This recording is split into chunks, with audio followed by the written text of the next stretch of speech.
सही कहा गया है मित्रों, जो भगवान का नहीं होता है उसके भगवान जब नहीं होते हैं तो वो किसी काम का नहीं होता। तो हाल में एकदम ताजी खबर जो कि पूरे देश में बवाल मचा के रखी है वो है दिल्ली चुनाव, विधानसभा चुनाव दिल्ली का आज रिजल्ट आ गया। तो आप सभी ने नतीजों को अभी तक देखा नहीं, जिसने देखा वो तो देख ही रहे हैं, उनकी आंखें भौचक्का रह गई। क्या इतनी भी बुरी हार हो सकती है जो लगातार 10 साल से यहाँ शासन कर रहा हो? जी हाँ, उम्मीद एग्जिट पोल से भी बदतर हो गया। एग्जिट पोल तो सिर्फ इनकी हार दिखा रहा था, ये तो अपने हार से भी ज्यादा नीचे चले गए। और इटली वाले भैया तो खाता भी नहीं खोल पाए।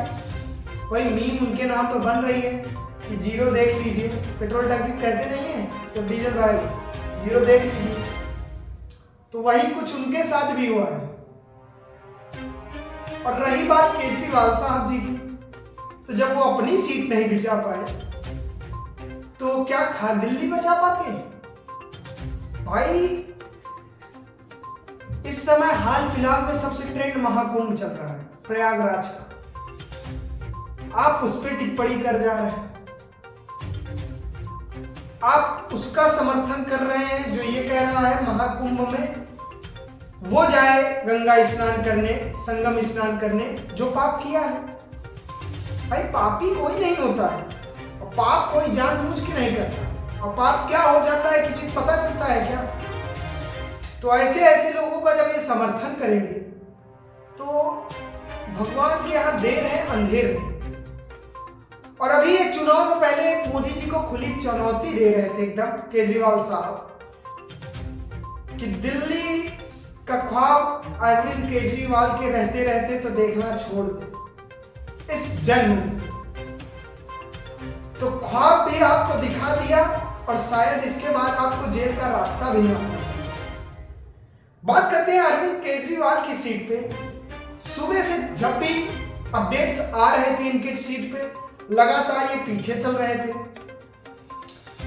एक आध काउंटिंग में आगे थे शायद शुरू में, उसके बाद ये लगातार पीछे रहे और आखिर में हार का सामना करना पड़ा।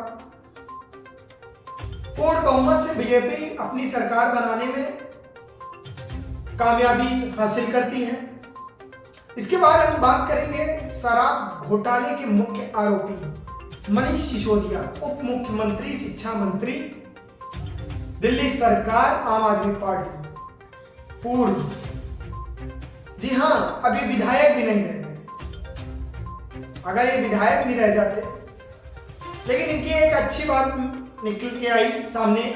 हारने के बाद मीडिया ने जब इनसे पूछा कि आप 600 वोट समथिंग से हार गए, तो कहे ठीक है हमने प्रयास किया अपना, 600 वोटों से चूक गए। जो भी आने वाले प्रत्याशी, विरोधी प्रत्याशी जीते हैं वो अच्छे से कार्य करें और आगे बढ़ाएं। ये बात अच्छी लगी। वही होता है कि आंखें तभी खुलती हैं जब आपके सामने गड्ढे में आप गिरे होते हैं। पहले तो बेअंदाजी से चाल आप चलते हैं, जब गिर जाते हैं तभी आप उस पे एनालाइज करते हैं कि शायद मैं आंख खोल के चलता तो ये गड्ढा मैं देख लेता। कुछ हाल मनीष सिसोदिया का भी यही रहा। बाद में ज्ञान देने से अच्छा अगर पहले एनालाइज कर लेते तो ये हाल ना होता। और बात करें हम माइनॉरिटी कम्युनिटी, जिसने सबसे ज्यादा धोखा दिया आम आदमी पार्टी को, जिसपे इन्होंने विश्वास किया, उन्हें भी पता चल गया है कि ये झूठ की राजनीति करते हैं, बेईमानी की राजनीति करते हैं और घोटाला ये आम आदमी रह ही नहीं गए जिनका घर करोड़ों का हो, रिमोट कंट्रोल, उनकी लैट्रिन फ्रेश होने जहां जाते हैं वो रिमोट कंट्रोल ही भाई। तो कहां से आप आम आदमी रह गए?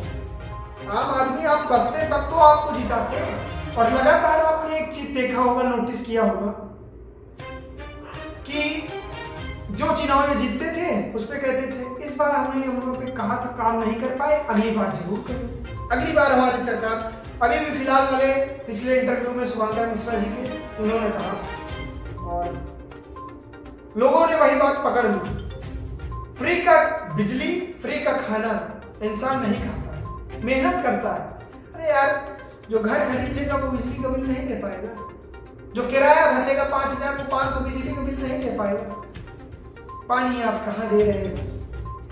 यमुना साफ, यमुना माँ का पाप लगा है। यमुना माता के ऊपर राजनीति करने वालों को दरकिनार किया है।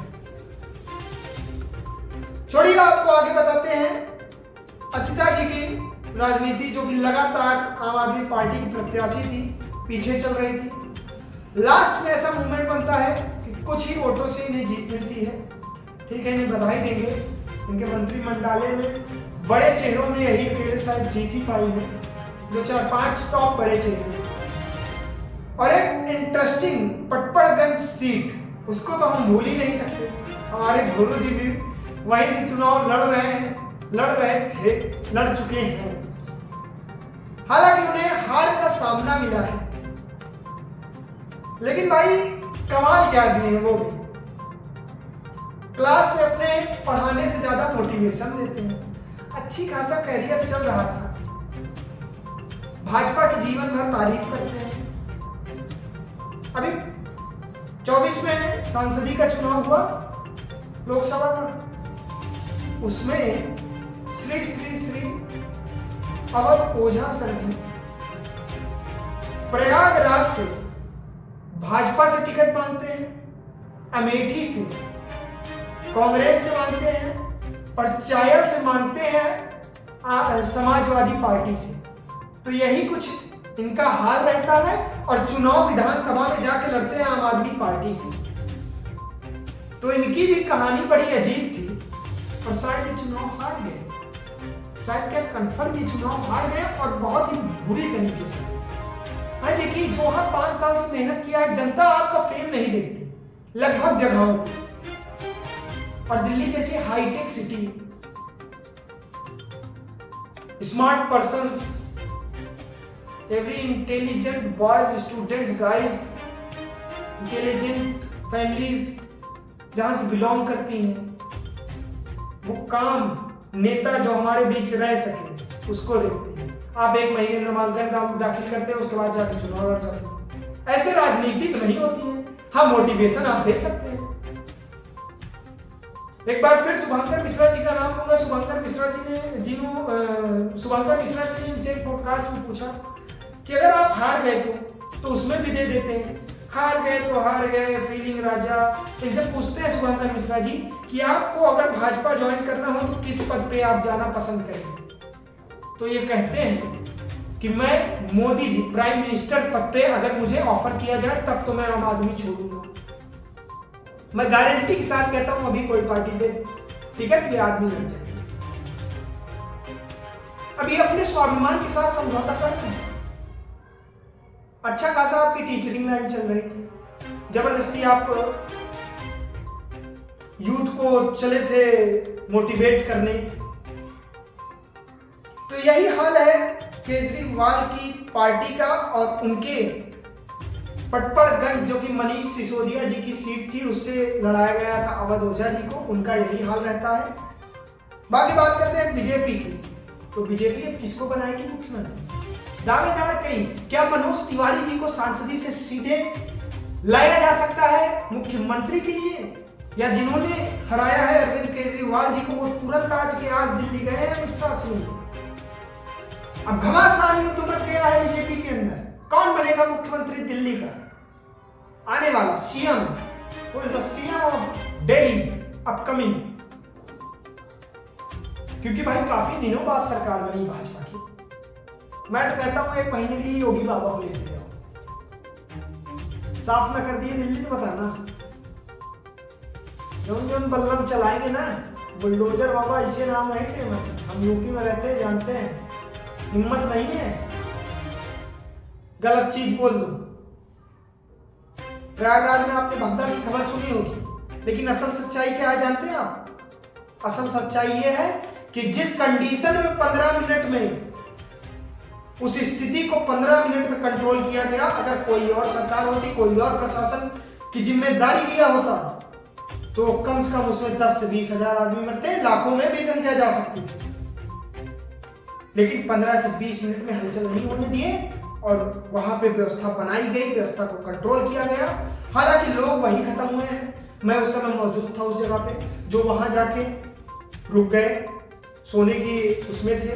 1:30-2 बजे की घटना है ये। लगभग 3 बजे का शुभ मुहूर्त था, लोग उसी के लिए विश्राम कर रहे थे कि 3 बजे उठ के नहाएंगे, और यही सबसे बड़ी गलती और भूल थी। बाकी आते हैं फिर एक बार दिल्ली की ओर। दिल्ली का कुछ हाल बहुत बुरा रहा आम आदमी पार्टी के लिए। लगातार हैट्रिक शायद नहीं बन पाई उनकी, जो इनकी चाह थी, जो इनकी राह थी। तो आप लोग अपना एक कमेंट जरूर दीजिएगा इस वीडियो पे, क्या अरविंद केजरीवाल जी आगे जेल जाएंगे या टिके रहेंगे, क्योंकि राजनीति से बाहर हो गए। पंजाब भी दे देंगे लग रहा है। हालांकि पंजाब का तो नहीं जानता, लेकिन दिल्ली दे चुके हैं। तो कमेंट में जरूर बताइएगा। कमेंट में 2-3 चीज बता दीजिएगा मुझे भी, मैं भी एनालाइज कर लूंगा। मुख्यमंत्री अपकमिंग दिल्ली, अरविंद केजरीवाल जी का क्या होगा और मनीष सिसोदिया का, और बाकी मनोज तिवारी जी पे बात होगी या नहीं। धन्यवाद, मिलते हैं अगली नेक्स्ट खबर में और मुलाकात करते हैं आपको एक नए अपडेट के साथ। राम राम।